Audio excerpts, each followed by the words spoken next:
भगत सुखी हो जाता है। आगे है साहिब कबीर जी की वाणी से सतगुरु महिमा। भाई कबीर जी, जिस कबीर जी को आज सतलोक आश्रमों से जुड़ी हुई 90% संगत अपना भगवान मानती है, अपना परमात्मा मानती है, इस दाढ़ी मूछ वाले कबीर को, सतलोक आश्रमों से जुड़ी हुई संगत इस दाढ़ी मूछ वाले काल्पनिक नकली कबीर को अपना भगवान मानती है। तभी तो हर साल जून के महीने में इनको भगवान मानकर इनको हलवे का भोग लगाती है और इनका कबीर प्रकट दिवस मनाती है। तो भाई वो कबीर, सतलोक आश्रमों से जुड़े हुए भाई बहनों का भगवान कबीर, दाढ़ी मूछ वाला कबीर सतगुरु की महिमा कर रहा है, वो भी सतगुरु की महिमा करता है। यानी बड़ा कौन हुआ, कबीर या सतगुरु? यहां पर हमारे सतगुरुदेव भगवान की महिमा कर रहा है। आपका दाढ़ी मूछ वाला कबीर अपने आप को छोटा साबित कर रहा है, अपने आप को निम्न साबित कर रहा है। और क्या कह रहा है? सूक्ष्म वेद तत्व ज्ञान से स्वयं परमात्मा अपने मुख कमल से बोलते हैं, विस्तार के साथ यज्ञों अर्थात धार्मिक अनुष्ठानों का ज्ञान कराते हैं। गीता अध्याय 4 श्लोक 32 में भी कहा है कि ब्रह्मणे मुखे अर्थात सच्चिदानंद घन ब्रह्म की वाणी में यज्ञों अर्थात धार्मिक अनुष्ठानों की जानकारी विस्तार के साथ कही गई है। वही ज्ञान कबीर वाणी है। कबीर जी ने गुरु की महिमा बताई है। किसकी महिमा बताई है? गुरु की। क्यों भाई?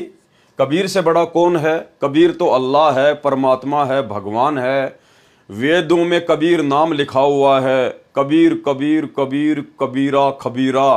फिर कबीर किसी और की महिमा क्यों कर रहा है? कबीर किसी गुरु की महिमा क्यों कर रहा है? क्या कोई गुरु कबीर से बड़ा है?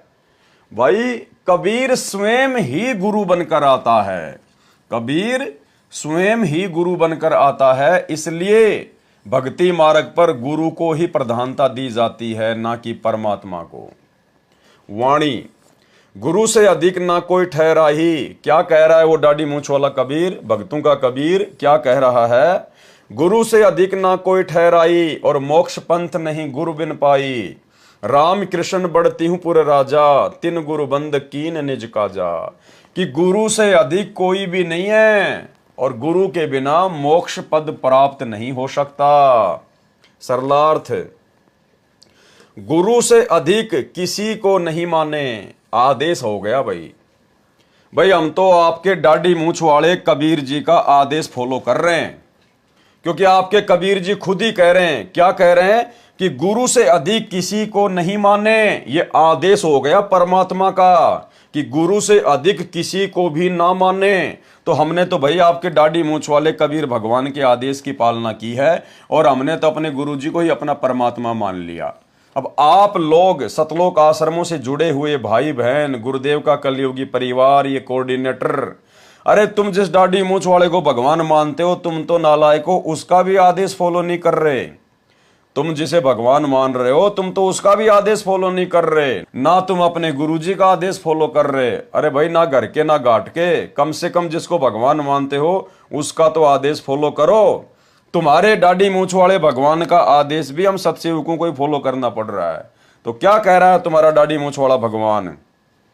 कि गुरु से अधिक किसी को ना माने, गुरु से अधिक किसी को ना माने। तो हमने तो आपके दाढ़ी मूछ वाले कबीर जी की आज्ञा मान ली और हमने तो भाई अपने गुरु जी के अलावा किसी की भी फोटो अपने घर में नहीं रखी।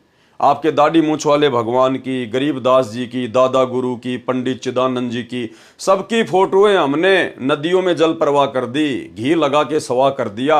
हम किसी का जयकारा नहीं लगाते, क्योंकि आपके दाढ़ी मूछ वाले भगवान का आदेश है कि अगर भक्ति मार्ग पर सफल होना है तो गुरु से अधिक किसी को नहीं मानना चाहिए। गुरु से अधिक किसी को नहीं माने। गुरु के बिना मोक्ष का रास्ता अर्थात भक्ति विधि प्राप्त नहीं हो सकती। उदाहरण बताया है कि श्री राम तथा श्री कृष्ण जी को तो आप हिंदू भगवान मानते हैं, इनसे बड़े तो आप नहीं हैं।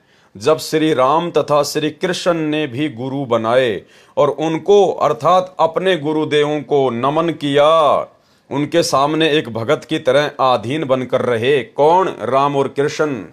उनकी आज्ञा का पालन किया तो आप जी को भी गुरु बनाकर उपदेश दीक्षा लेकर साधना करनी चाहिए। श्री राम तथा श्री कृष्ण तो 3 लोक में बड़े हैं, उन्होंने भी गुरु को बंदी अर्थात प्रणाम करके अपने निजी कार्यों को किया, उनकी आज्ञा मानी।